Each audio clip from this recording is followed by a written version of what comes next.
한자 이야기, 낱말 이야기 1206번째 시간입니다. 이번 시간은 고래와 관련된 얘기를 한자로 한번 살펴보겠습니다. 네, 고래는 고래경이라고 하죠. 네, 그래서 제가 고래 전문가는 아닙니다만 글자 중심으로 여러 가지 정리를 좀 해봤습니다. 고래라 하면 우선 포경선이라는 게 생각이 나죠. 그렇죠? 백경이랑도 생각나고 또 고래경자와 관련된 또 낱말들이 여러 개 있습니다. 네, 그런 것들 한번 살펴보겠습니다. 우선에 고래를 사전에 찾아봤습니다. 다 살펴볼 필요는 없습니다만 고래는 말하자면 물고기는 아니다. 그랬죠. 포유류다. 포유강 고래목의 동물이다. 그래서 포유류다. 젖먹이 동물이다. 그렇죠. 그리고 전 세계 한 100여 종이 있고 지금은 멸종위기에 있어서 국제적으로 보호를 받고 있다. 네. 그래서 일본 사람들은 아직도 아마 고래를 어느 정도 포경을 하는 모양이에요. 그래서 항상 문제가 되고 있는 것 같습니다만은 오늘 고래를 살펴보면서 고래란 말이 어디서 나왔을까 하는 것 좀 궁금합니다만 좀 명확치 않은 것 같습니다만 뒤에서 한번 살펴보겠습니다. 네, 한자로 우선 포경이란 말은 우리가 보면 사로잡을 포다. 사로잡는다는 것은 살아있는 채로 잡는다 그런 얘기겠죠. 물론 잡다 보면 죽기도 하겠습니다만 일반적으로. 그리고 경은 이제 고래경이다. 사로잡는다. 손으로 잡는다. 그렇죠. 그래서 제방변이 들어갔다. 발음은 여기 클보에서 왔다. 이렇게 볼 수 있겠습니다. 네, 야구에서 투수, 포수다. 그렇게 되겠습니다. 자, 경은 고래경인데 고래는 물고기가 아닙니다만 옛날 사람은 물고기를 생각했겠죠. 네, 그래서 물고기 어가 붙어 있다. 발음은 경, 서울경에서 왔다. 이렇게 됩니다. 이 서울경이라는 것은 사실은 옛 글자를 보면 이렇게 돼 있어요. 아주 큰 성문과 같은 것이다. 그래서 큰 성문이라는 것은 서울에 있다. 예나 지금이나. 그렇죠. 그래서 서울을 뜻한다. 그리고 또 크다. 이런 뜻까지 같이 가지고 있습니다. 비슷한 글자가 이제 높을 고자죠. 네, 여기에 입고자가 들어있는 게 조금 다르다. 그래서 고자와 경자의 옛글씨로 보면 좀 비슷하다. 그래서 이것은 크다는 뜻을 가지고 있고 이것은 높다라든지 이런 식으로 의미를 가지고 있습니다. 그래서 포경은 고래를 잡는 것이다. 그렇죠. 고래를 잡는 일, 고래잡이다. 그러면 포경선이 생각이 나죠. 배선자입니다. 배. 고래를 잡기 위하여 특별한 설비를 갖춘 배다. 고래 잡으려면 보통 배로는 좀 안 되겠습니다. 우선 제대로 된 그물 같은 걸로도 어렵겠죠. 그래서 포경선은 보면 여기 총이 있습니다. 대포 같은 게 있습니다. 이걸 작살 같은 걸 쏘아서 고래에다 맞춰서 잡는다. 이것이 이제 포경선의 특징이다. 이렇게 되겠습니다. 포경이라면 우리가 생각나는 게 이런 게 있습니다.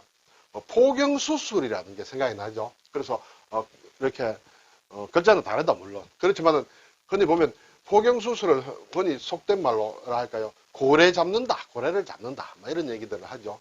포경은 포는 이제 덮는다는 뜻이고 경은 줄기를 얘기한다. 남성 성기의 둥근 끝부분이 살가죽으로 덮이는 상태 그런 것을 포경이라 하고 그것을 이렇게 잘라내는 것 그것을 포경수술이라 한다. 그렇죠. 외과적 수술이다. 요즘은 꺼풀절제술 이런 얘기도 하는 모양입니다. 보면 성경에 나오는 유대인들의 할례 그렇죠. 할례와 어느 정도 좀 비슷한지 모르겠습니다. 할은 이제 잘라낸다는 뜻이죠. 이렇게 자르는 의식이다. 할례다. 이렇게 되겠습니다. 어쨌든 고래와는 상관이 없지만은 말로는 고래 잡는다. 이런 식으로 남아있다. 고래를 얘기하면 가장 유명한 게 이제 소설 모비딕이다. 백경이다. 이렇게 되겠죠. 백경. 미국의 작가 멜빌이 전 해양 소설인데 위대한 미국 소설, 예, 여기에 개츠비라든지 이런 것과 같이 꼽히는 모양입니다. 1851년에 발표했다. 흰 고래 모비딕에게 한쪽 발을 잃은 후 복수의 화신이 된 노선장 에하브의 광기와 같은 추격을 뼈대로 하여 문명에 도전하는 인간을 상징적으로 그렸다. 저는 이것을 읽어보지 못했기 때문에 뭐라고 말씀드릴 수는 없습니다만 미국을 대표하는 소설이다. 이렇게 되는 것 같습니다. 그래서 상당히 유명하다. 고전이라 할 수 있다. 모비딕은 거대한, 모비라는 게 거대하다. 대물이다. 딕은 또 남자의 성기 이렇게 어원 해설이 나와 있습니다. 참고로 봐주시기 바랍니다. 스타벅스라는 이제 커피점이 전 세계적으로 유명합니다만 여기에 이 이름도 이 백경, 멜빌의 백경, 모비딕에 나오는 1등 항해사 이름이 스타벅이다. 여기서 유래했다고 추측한다. 거의 정설이다. 이렇게 되겠죠. 여기 이제 표지가 이제 세이렌이다. 우리가 흔히 얘기하는 사이렌을 울린다 할 때, 세이렌과 같은, 막, 여기서 온 것이다. 하는 것을 알 사람은 다 알고 있다. 이렇게 되겠습니다. 자, 이제 경척이라는 말을 한번 살펴보겠습니다. 고래 경자, 자척입니다. 고래 수염으로 만든, 자를 얘기한다. 피륙을 재는 자의 한 가지다. 원래 고래 수염으로 만든 데서, 이름이 유래했다. 그리고 그 길이라는 것은 곱자. 곱자는 이제 기역자 모양으로 생긴 굽은 자를 얘기해요. 곱자의 한자, 두치, 다섯 푼이면 1.25배다. 네, 1.25배의 크기로 만든 것이다. 일본식이다. 이렇게 될 수 있습니다. 일본 사람들이 흔히 얘기하는 기모노를 만들 때 주로 기본적으로 재는 치수를 재는 자를 얘기한다. 이렇게 되겠습니다. 그래서 곡척의 한자, 두치, 다푼 1.25다. 네, 그렇죠. 그래서 예전에는 고래 수염으로 만들었지만 지금은 대나무로 만들었는데 지금은 또 이 자 자체를 거의 쓰지 않는다. 우리나라에도 예전에 썼는데 지금 우리나라에는 거의 자체를 감췄고 일본에도 이걸 폐지를 하려다가 뭐 폐지는 못하고 이렇게 남아있는 모양이에요.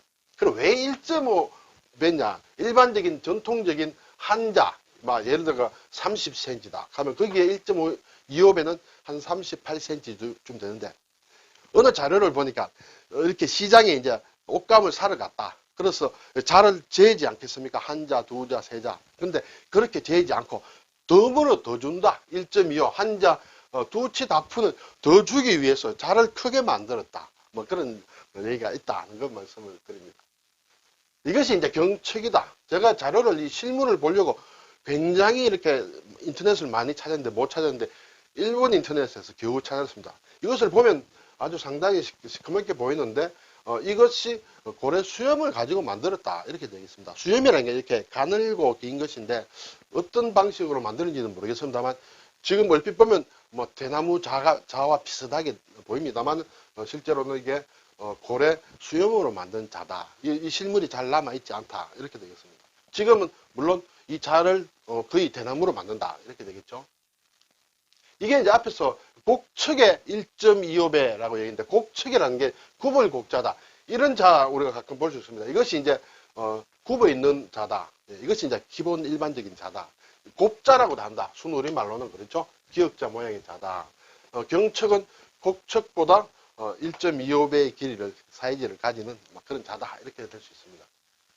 자, 경유, 고래 기름이다. 그렇죠? 고래의 지방 조직이나 뼈에서 얻는 기름인데 경화유의 원료다. 비누, 마가린, 윤활유, 화장품 따위의 원료로 쓰인다. 이렇게 되겠죠. 우리가 석유에서 뽑아내는 경유는 가벼울 경자다. 그렇죠? 경유, 중유 있는데 고래기름은 물론 당연히 글자가 다르다. 이렇게 되겠습니다.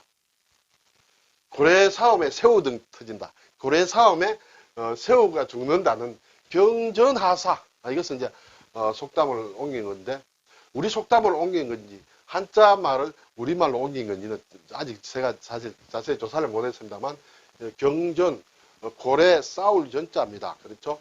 죽을 사자다. 그러면 하자는 이게 새우 하자다. 새우 하자. 그렇죠? 그래서 강한 자끼리 서로 싸우는 통에 아무 상관도 없는 약한 자가 해를 입는 것을 비유적으로 얘기한다. 고래 싸움. 그렇죠? 경전하사. 경음이란 말도 있습니다. 경음. 고래처럼 마신다는 것이에요. 아주 술고래를 얘기한다. 그래서 여기에서 술고래라고 할 때는 결국은 여기에서 온 말이 아닌가 이런 생각이 듭니다. 고래가 물을 마시듯이 술 따위를 아주 많이 마시는 것을 경음이라고 한다. 뭐 폭음이라든지 뭐 이런 거하고 좀 다른 모양입니다. 아주 많이 마신다. 경음 마식이라. 고래처럼 마시고 말처럼 먹는다는 것이에요. 말이 또 풀을 많이 뜯어 먹는 모양입니다. 그래서 경음 마식이라 했다. 경음은 술고래를 얘기하지 않겠느냐 생각이 듭니다. 경예란 말 잘 쓰지 않습니다. 경예. 고래의 수컷과 암컷을 아울러 이른다. 고래 수컷, 암컷이 있겠죠.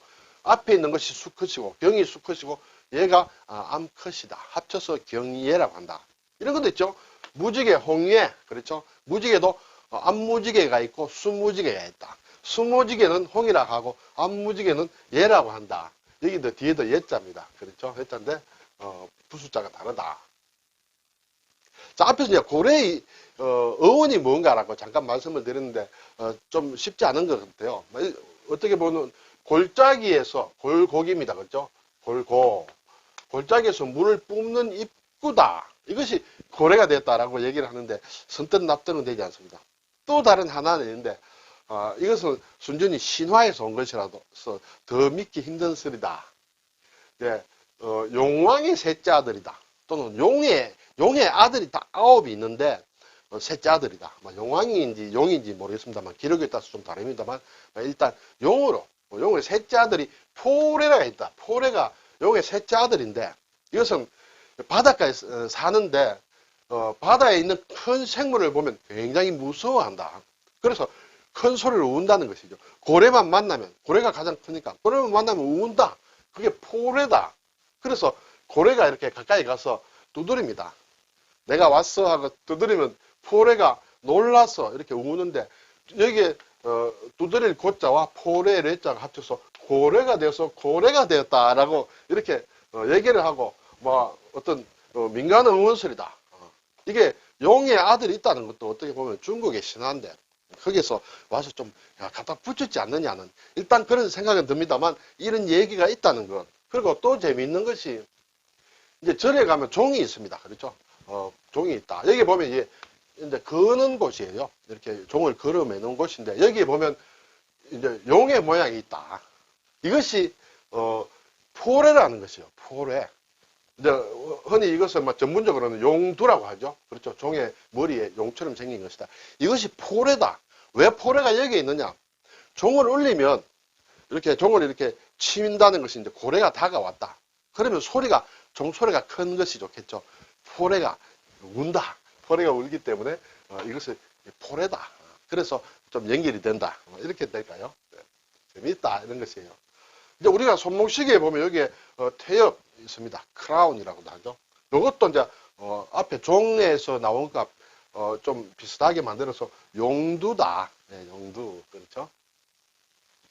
고래고래란 소리.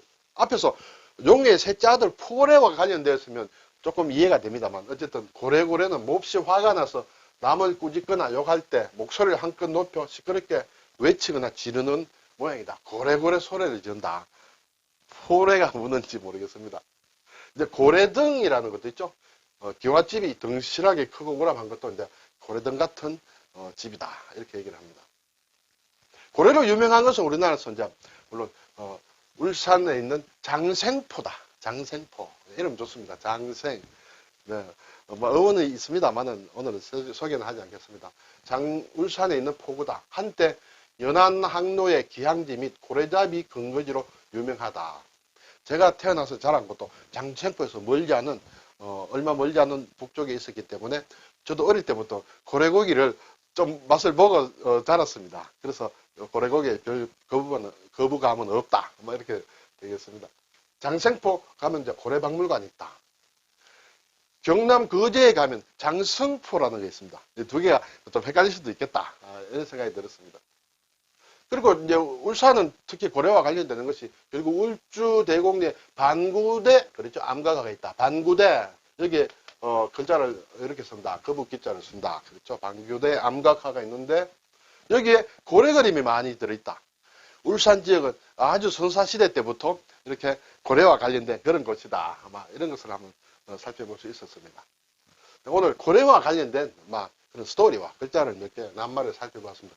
포경, 그렇죠? 포경선, 경척이라는 게 예전에 있었다. 책을 읽다 보면 가끔 나옵니다. 경치라는 게. 경음이다. 술을 아주 많이 마시는 것. 백경, 멜빌의 작품이다. 경에 수코레와 암코레를 얘기한다. 경전하사, 고래 싸움에 새우등 터진다 하는 이런 걸 한번 살펴보았습니다. 감사합니다.